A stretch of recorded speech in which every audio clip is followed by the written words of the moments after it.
السلام عليكم، مرحبا بكم اخوتي عاوتاني في فيديو جديد. احنا كما العاده كما والفناكم ما كاين غير الجديد والتشنشيط نار في لاكار. المهم اليوم راه جايبين لكم واحد الكونسيبت جديد، كونسيبت يقدر يعجب بزاف يقدر ما يعجبش بزاف. المهم كما العاده وكما موالفين طريقه التحميل اخوتي راها كاينه في الوصف. راه تدخل كل ما عليك دير هي تدخل للسيت تشارجي اللعبه من تما، راه ساهله ماهله. والرمز الترويجي بطبيعة الحال اخوتي راه عندكم المتجر، كاين المتجر تما تحت هذيك العاب فوق العاب، راه غتدخلو غتهبط لتحت غتلقى الرمز الترويجي، غتدخل تما الرمز الترويجي، غادي تدخل الرمز الترويجي مورو كبيرة ام او ار ار او، جوج ارات اخوتي عندكم تنساو راه ديما كنوه عليهم، جوج ارات. عاد باش هذيك الساعة دخل الرمز الترويجي راه غادي ينفعك. تقولوا لي باش ينفعنا ما ينفعكم بوالو ادخلوه صافي. لا لا كنضحك معاكم، هاد الرمز الترويجي راه ينفعكم ملي غتوصلوا لليفل 3 بطبيعة الحال. المهم علينا نفوتوا هادشي هذا. الحلقة ديال اليوم غادي نديرو تعريف على ثلاثة المنظمات وكيفاش غادي تنضم ليهم. منظمات بطبيعة الحال عندنا ثلاثة المنظمات اللي غنديرو عليهم، عندنا الحكومة هي الأولى، من بعدها غادي تجي الاف بي اي، ومن بعدها الصحافة. أول حاجة غادي نبداو بها ألا وهي الحكومة بطبيعة الحال. ومن لا يعرف الحكومة أصلا راه معرفة براسها. مهم نخليكم في هذاك الشيء خفيف ظريف بالزربة. الحكومة راه هذه هي يعني القدام ديالها ملي كتجي لها عندك بلاصة الانضمام، راه هي اللي موجودة على اليمين. هذه النقطة البيضاء ملي كيفتحوا الانضمام وكتجي كتنضم هنايا، كتجي كتوقف تما وسط الدويرة. هادشي ملي كيكون مفتوح الانضمام ماشي ملي ما كيكونش مفتوح، ملي كتوقف تما كتنضم. النقطة هذيك الثانية هذيك راه الناس اللي يلاه داخلين، الناس اللي يلاه داخلين هذوك هما اللي كتهمهم هذيك النقطة هذيك كيديروا فيها سميتو رخصة السياقة. رخصة السياقة من قبيلة وانا باغي نقولها خرجت لي من بالي. المهم هذا هو المبنى بطبيعة الحال، راه كتشوفوه في الخريطة، راه بحال ما بينا لكم في الخريطة. راه غادي تبان لكم، راه هي كتبان لكم على اليسار، هذاك هو اللوغو ديالها. وما نكتروش الهضره وندخلوا نيشان عند السيد تمام. تاكازا، السيد هو اللي غادي مورو، يعني يورينا بالنسبة كيفاش للتوظيف كتنظم. في منظمة الحكومة، يعني توقيت تبع التوظيف يكون في 8 بتوقيت السيرفر، يعني 8 مساء. يعني يكون التوظيف ابتداء يعني من الليفل 3 لفوق، يعني المستوى 3. ويعني وبالنسبة يعني مطالبنا في الموظف تبع اللي راح يدخل معنا، يعني هو الانضباط، ويعني يكون يعني يعرف قوانين، وأيضا يعني يكون ملتزم بالقوانين وملتزم بالوظيفة، يعني ويحاول يعيش الرول بلاي بأحسن طريقة. ويعني وصلنا يعني المرحلة الأخيرة اللي بتكون في عملية التوظيف، هي مرحلة التدريب. يعني ندربهم، ومرحلة التدريب تروح على 3 مراحل أساسية. المرحلة الأولى هي معرفتهم، نوريهم القوانين ومعرفتهم القوانين الداخلية للمنظمة الحكومة. يعني نوريهم القوانين يعني عشان لا تكون أي تجاوزات وأي مخالفات من عندهم. تاني حاجة يعني نوريهم يعني الأكواد اللي بنشتغل فيها في الراتب المنظمة، نعرفهم على الأكواد وكل شيء يعني، وما استخدام الأكواد. ثالث حاجة والأخيرة يعني نوريهم الوزارات اللي عندنا في الحكومة. مثلا عندنا 5 وزارات: وزارة الموارد البشرية، وزارة الحرس الرئاسي، وزارة العدل، ووزارة المالية، ووزارة العلاقات العامة والفعاليات. يعني والخطوة الأخيرة من بعد ما نوريهم الوزارات، يعني كل موظف جديد بيختار الوزارة اللي بدي إياها، أو الوزارة اللي كان عنده علم سابق عليها، يعني بيختار وبيروح لها. ويعني وبيشتغل عادي، يعني بيشتغل كموظف جديد في تلك الوزارة، يعني بيتعلم وبيتوظف ويصير موظف حكومي لدينا. يعني هيك، يعني هي يعني هذو من الطرق عشان يعني طريقة توظيف يعني الموظفين الجدد في منظمة الحكومة. وشكرا للحكومة على الاستضافة، وشكر خاص للسيد تاكازا على الاستضافة.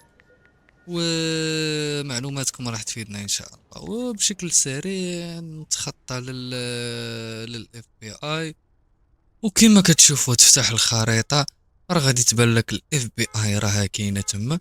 كتضغط على اللوغو ديال الاف بي اي وكدير تحديد الموقع. من تما كتمشي لعندهم نيشان المقر. بحال ما كنشوفو قدامنا هذا هو المقر ديال الاف بي اي. هذيك النقطة البيضاء اللي موجودة هنا قدامنا هذيك هي مكان الانضمام. اللي تفتح الانضمام تطلع تطلع الفوق عندكم باللي راه الانضمام للاف بي اي تفتح. صافي كتمشي كتجي لهنايا كتجي المقر ديالهم كتجي لهاد البلاصه هادي وكتدخل كتنضم معاهم. خلونا ندخلوا لعند السيد انصاري. تفضل يا اخي تفضل انصاري. لاباس. يكون الليفل ديالك فوق 4. كتجيو الباب ديال المنظمة كتسجلو فيها. التقديم كيكون مع 7 بتوقيت المغرب. مرحبا بالجميع. وأهم شي ملي تجيو تسجلو، آه، خصكم تبقاو تدوزو التدريب، حيت اللي مدوزش التدريب كيتطرد من بعدها. فهمتي؟ والتدريب كيكون مورا التقديم بالضبط. وصافي هذا ما كان، ومرحبا بكم. وشكرا للاف بي اي وشكرا شكر خاص للسيد انصاري على الاستضافه. الله يكبر بكم كما كبرتوا بينا والعز بكم اخوتي. واخيرا وليس اخيرا كما تشوفوا الصحافه راه حدا الاف بي اي. تضغط عليها كدير تحديد الموقع وكتمشي للصحافه. صراحه الصحافه بالنسبه للناس اللي كيقلبوا على الفلوس باغيين الفلوس يديروها بالزربه عندهم الصحافه من احسن الاختيارات. هذا هو مكان ديال الانضمام اللي كيتفتح الانضمام ديالهم. كتجي لهاد البلاصه هادي كتنضم معاهم ومن تما كتدخل داخل وكدير التدريبات ديالهم. راه بحالهم بحال المنظمات كاملين مجموعين. كدير التدريب كتعرف على المنظمة هادي شنو خدمتك ومن غيرهم وهادشي كامل. وندخلو ونتعرفو على منظمة الصحافة بحال ما درنا مع التانيين بشكل سريع. المايك سد المايك. وكيما كيقول السيد وينستون اول حاجة هي الليفل. خاصو يكون ليفل 3. اي واحد باغي ينضم خاصو يكون ليفل 3. اما عن التوقيت ديال الفتح ديال المنظمة فتح باب الانضمام فكيكون بعد 9 بتوقيت المغرب والساعة 11 بتوقيت السعودية. يعني توقيت كويس والله تقريبا من افضل الاوقات. الناس كاملة تكون موجودة في هذا التوقيت هذا. وما بالنسبة لرخصة السياقة ورخصة السلاح فهي ضرورية لكل المنظمات ماشي فقط الصحافة. كل المنظمات أي منظمة تبغي تدخلها لازمك رخصة السياقة ورخصة السلاح. رخصة السياقة بتاخدها من الأول أصلا كتاخدها من الأول كيعطوها لك كدوز عليها واحد التيست خفيف على السياقة. كتسوق طوموبيل كدور بها واحد الدورة كتردها صافي راك ديت رخصة السياقة. أما رخصة السلاح فكتديها من الحكومة كتمشي كتدخل عند الموظفين اللي كاينين تما في الاستقبال كتقول لهم بغيت رخصة السلاح صافي كيعطوك تما كيسولوك لاش باغي انت على حساب هذاك السبب اللي لاش باغي كتقول لهم وكتشريها. كتكون دايرة 500 دولار. 500 دولار راه شي حاجة ساهلة أصلا تجيبها في الجيم. أسهل شي حاجة هي 500 دولار. وبهذا نكون كملنا الحلقة ديالنا اليوم الشباب. الله تكون حلقة ممتعة طريفة زوينة وصغيرة وقصيرة. و شباب ما تنساوش محتاجين ديال الدعم. محتاجين بزاف ديال الدعم. متنساوش لايكاتكم اخوتي ابونياتكم. وان شاء الله الا شفت هذا الفيديو هذا طلع غادي ندير عاوتاني على المنظمات 3 اللي بقاو. باقي عندنا الجيش باقي عندنا الشرطة وباقي عندنا حتى السبيطار. هادو 3 المنظمات باقيين. وغادي ندير حلقة خاصة عاوتاني ان شاء الله بالمنظمات العصابات.